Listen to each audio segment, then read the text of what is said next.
Olá, turma! Tudo bem com vocês?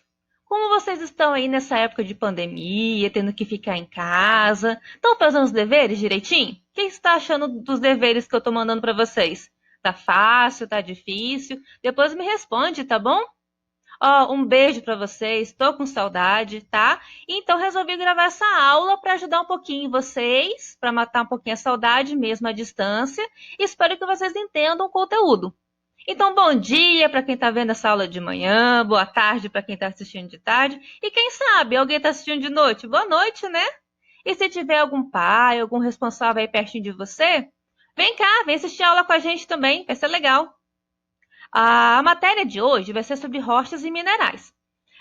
Como eu já tinha falado, eu sou a professora Johanna e eu dou aula para a turma lá, né, do sexto A até o sexto C do Colégio Paulo Freire. Então, os minerais. O que é a definição de mineral? O que seria um mineral? O mineral são substâncias que são encontradas na natureza. Elas são formadas por várias interações, quanto interações físicas, como exemplo, a temperatura, a pressão, e também pelas interações químicas, que pode acontecer alguma reação para formar então esses minerais. Além disso, eles são encontrados em estado sólido e têm várias cores e composições químicas, como, por exemplo, o quartzo, como está vendo aqui essa figurinha, e também o grafite, aqui nessa figurinha. Além dos minerais, a gente tem como definição as rochas. O que é uma rocha? A rocha é constituída por vários minerais. E aqui é o exemplo, ó, o granito. Sabe aquele granito que tem na pia da cozinha, que tem às vezes do assoalho da porta. Então, isso aqui, ó, é o granito, que ainda não foi beneficiado, né, para virar uma pia de cozinha, por exemplo. Também tem o calcário. Muitas vezes esse calcário, então, ele é triturado e pode virar o quê? O pessoal da pintura, né, que pode usar ele na questão de construção também. Vamos lá. Como que são essas rochas? Da onde que essas rochas vêm? A gente tem três tipos de classificação. Tem a rocha magmática ou ígnea. São dois nomes diferentes, mas significa a mesma coisa, tá? Além disso, tem a rocha sedimentar e a metamórfica. Eu vou explicar cada uma para vocês de como que elas são formadas, beleza? Vamos lá. A primeira seria a rocha magmática ou ígnea. A gente tem aqui o desenho do vulcão. E lá no vulcão, a gente tem aqui o ápice do vulcão, né? E aqui o magma. Quando esse magma entra em erupção, pode ser formado rochas extrusivas, que é o que? O magma que saiu. Ou então essas rochas intrusivas, que ficou aqui, ó, intercalando aqui no solo e que se formou essas rochas. Temos como exemplo o granito e o basalto. O granito é um exemplo de rocha intrusiva, extrusiva, e o basalto de rocha intrusiva. Outro nome também que pode ser encontrado em vários livros é chamar essas rochas intrusivas de rochas plutônicas. Além dessas rochas, né, de origem vulcânica, lá, magmática ou ígnea, a gente também pode ter um outro tipo de rocha, de outro tipo de formação, que seria da sedimentação. A sedimentação ela geralmente ocorre por alguma erosão do solo. Aqui, por exemplo, ó, o solo que estava aqui, ele foi erodido, ou seja, um pouquinho do solo, ele foi percolando a superfície, saindo, se destacando aqui, e foi o quê? Sendo transportado.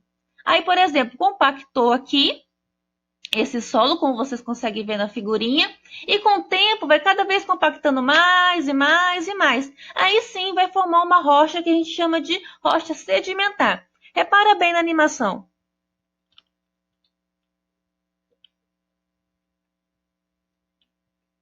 Belezinha? Deu para entender? Vamos lá. Olha aqui, essa outra animação, eu coloquei ela aqui também para a gente entender um pouquinho melhor de como funciona, tá? Aqui, ó, eu falei que vai ter erosão e vai ter o transporte daquele material que foi erodido, que vários pedacinhos caíram e foram o quê? Sedimentando. Dependendo desse material que está sendo sedimentado, vai se formar aqui, ó, várias camadas. esse material que é sedimentado, ele já tem uma característica de cor, de tamanho, de como é. Então, quando vai se formando essas camadas aqui, vai ser camadas de cores diferentes, de formatos diferentes, tá bom? Então, tudo depende da origem desse material que estava erodido, que foi transportado até ser sedimentado. E com o tempo da sedimentação, eles vão ficar cada vez mais compactados, tá bom? E vai ficando cada vez mais unidos. Deu para entender? Facinho, né? Tranquilo entender o que é sedimentação. Muito tranquilo.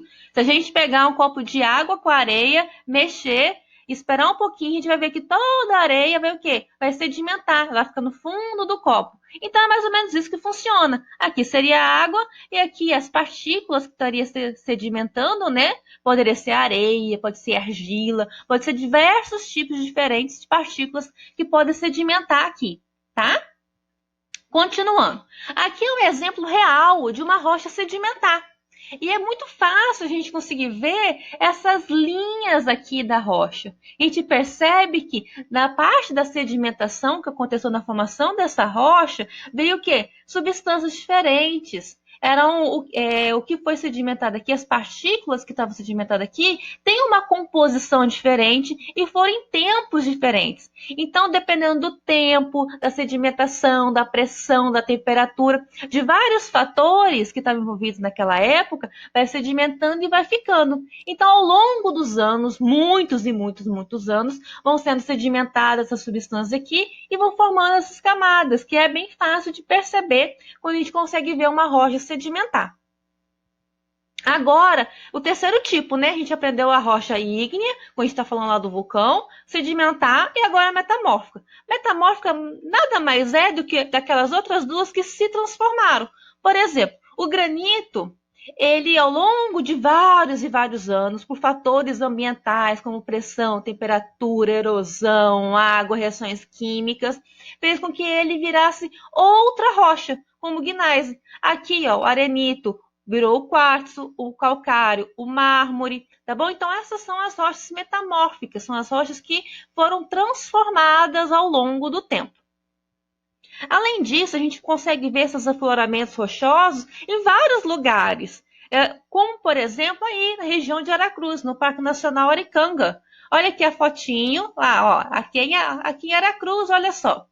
Esses lugares são legais também porque são regiões de alta altitude, são regiões que também têm bastante Mata Atlântica preservada no seu entorno.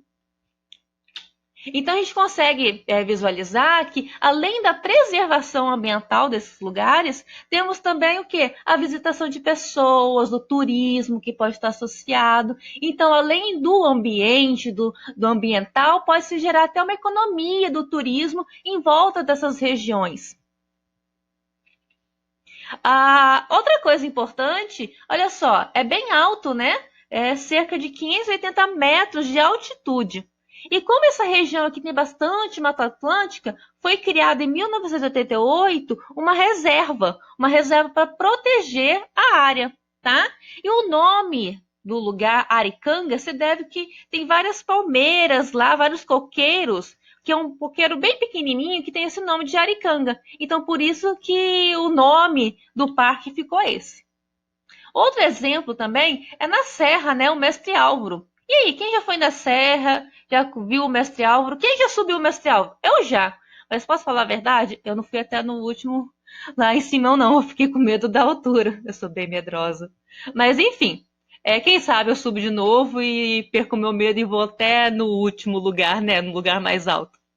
Mas enfim, lá no Mestre Álvaro, a gente sabe que a formação do Mestre Álvaro, ele é uma formação vulcânica, tá? Ele tem aproximadamente, esse lugar mais alto do Mestre Álvaro é de 1.000 metros quadrados e também em torno dele é formado por Mata Atlântica, tem uma reserva natural ali da Mata Atlântica. A gente consegue ver bastante coisa da natureza. Além disso, além de ter as caminhadas ecológicas, pessoas que vão lá caminhar, tem pessoal que faz escalada, pula de paraquedas. Então, tudo isso pode estar associado a um turismo ecológico, gerar até renda também para a população em volta. Um outro exemplo é o Morro do Moreno, que ele fica localizado em Vila Velha. Aqui nessa imagem, a gente consegue ver uma pessoa aqui, né? Ó, essa não sou eu te garanto, porque eu teria morrendo de medo daí, que eu tenho medo de altura, tá? Aqui tem a terceira ponte. E aqui, ó, bem pequenininho, tá o Convento da Penha.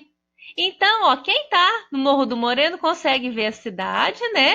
E consegue ver aqui, ó, o Convento da Penha.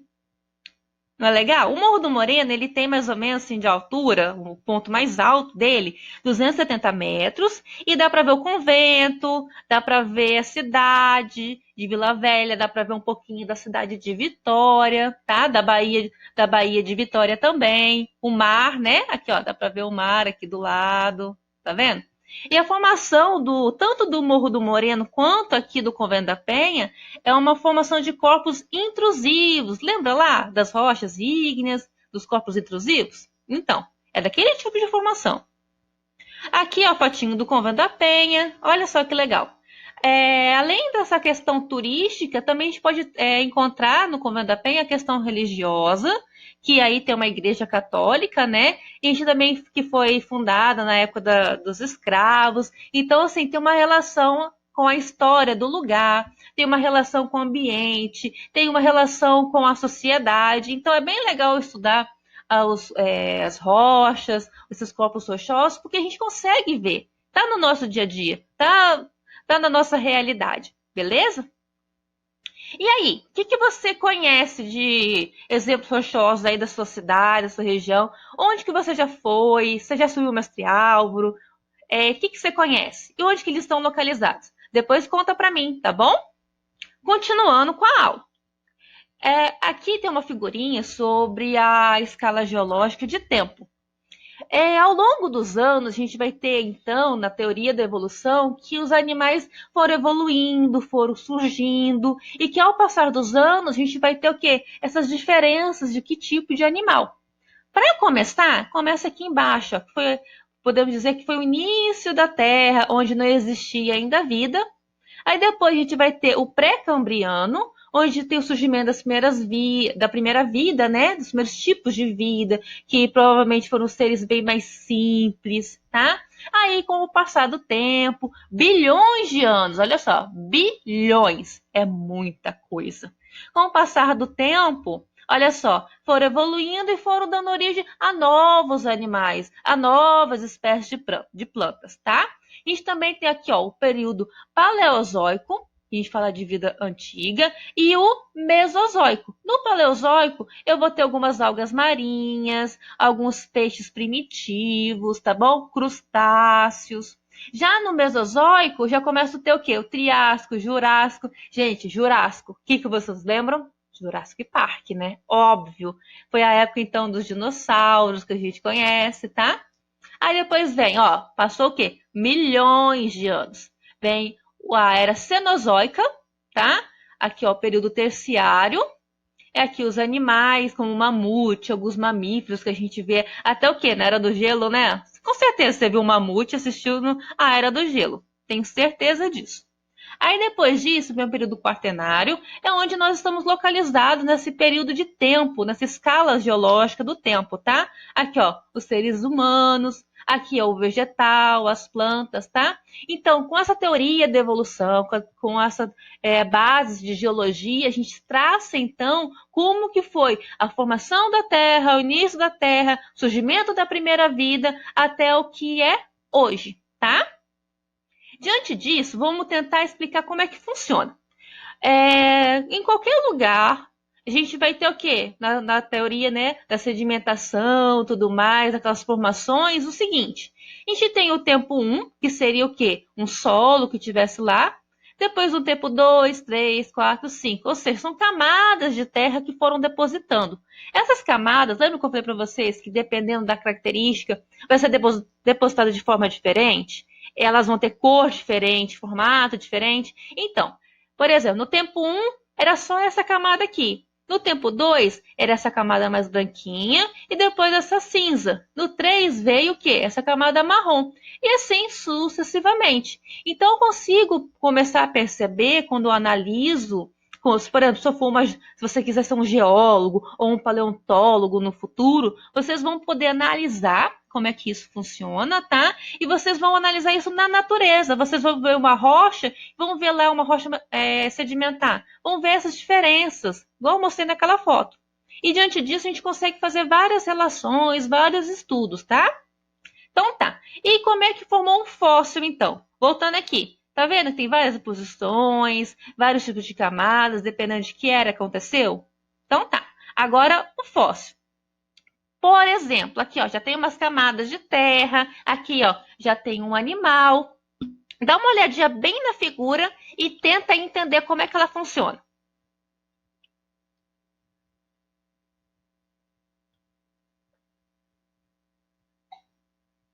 Então vamos lá. A primeira figura, a gente já vê aqui, ó, que tem vários tipos de camadas de terra, não tá vendo? O solo aqui, ele é diferente. E esse animal viveu nesse tempo em cima, né, desta camada de terra. Aí, esse animal aconteceu o que com ele? Morreu. Tadinho, morreu. Aí, com o tempo, foi o que? Depositando mais o que? Sedimento em cima dele. Aí, ó, aqui no 3, mais sedimento. Aí a vida começa a voltar, várias outras plantinhas e tudo mais. E com o passar do tempo, vai depositando mais sedimentos, né? Vai continuando. E ele o quê? Vira um fóssil. Ele tá o quê? Enterrado aqui. E tem várias camadas em cima dele. Mas para virar um fóssil mesmo, a gente tem que entender que ele foi preservado. Porque o que acontece geralmente? Quando qualquer coisa morre, ela entra em decomposição. E no caso desse fóssil, também entrou aqui a carne dele, os órgãos dele, tudo que era mais orgânico acabou entrando em decomposição. Porém, os ossos, ele não se decompõe tão rápido assim. Então, os ossos, ele acabou sendo soterrado aqui, os ossos, e não decompôs. Ficou ainda um registro de fóssil aqui, né? Do osso dele. E com o passar do tempo, essas camadas em cima dele foi dando o quê? Pressão, foi tornando o ambiente assim para preservar aquela estrutura. Então, vários paleontólogos, arqueólogos, quando vão estudar uma área para saber que tipo de animal poderia ter vivido ali, ou então, será que teve dinossauro ou não em um determinado lugar, eles fazem as escavações. Por isso que aqueles filmes de Hollywood, de Indiana Jones e tudo mais, fica fazendo as escavações para ver se descobre o quê? Algum fóssil, se tem algum fóssil enterrado naquela região. Continuando. Nesses estudos, para saber se esse fóssil aqui viveu em qual época, para dar um nome, será que foi o Jurássico, Triássico, que era, época que foi, que era que foi. Então, existem vários tipos de correlações para saber. E uma delas é a datação relativa. Tá vendo aqui? A gente poderia ter várias camadas de terra. Camada A até a F. A F, então, é a camada mais antiga e a camada A camada mais recente, a camada mais nova. Eu sabendo de como que foi as camadas, tendo uma ideia de outros estudos anteriores, se eu pegar qualquer lugar para estudar de novo, por exemplo, isso aqui, ó, eu tenho certeza, estava lá no meu livro. Isso aqui todo mundo sabe que era assim, que foi do F até o A. Aí eu fui lá e fiz um experimento, fui lá em vários lugares que poderiam me dar algum registro para poder estudar.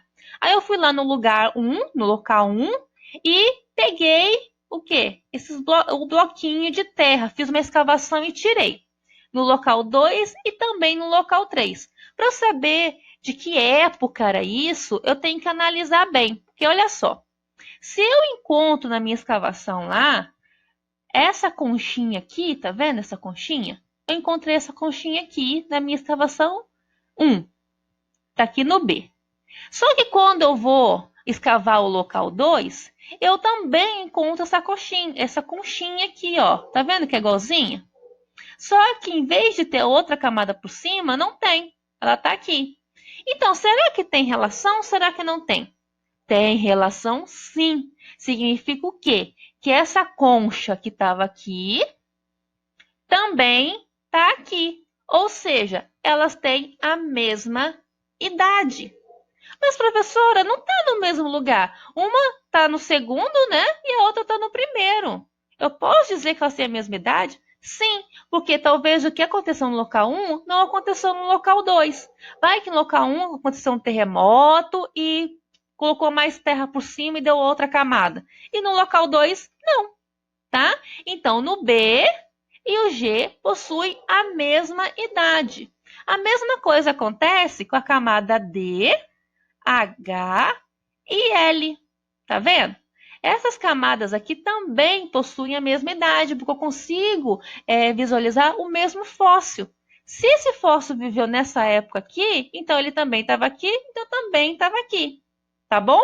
Deu para entender? Depois eu vou passar uns exercícios assim para vocês fazerem, tá? Qualquer dúvida, vocês me perguntam depois. Agora vamos entender um pouquinho sobre o petróleo. Como é que funciona? O petróleo nada mais é do que esses fósseis também que entraram numa decomposição.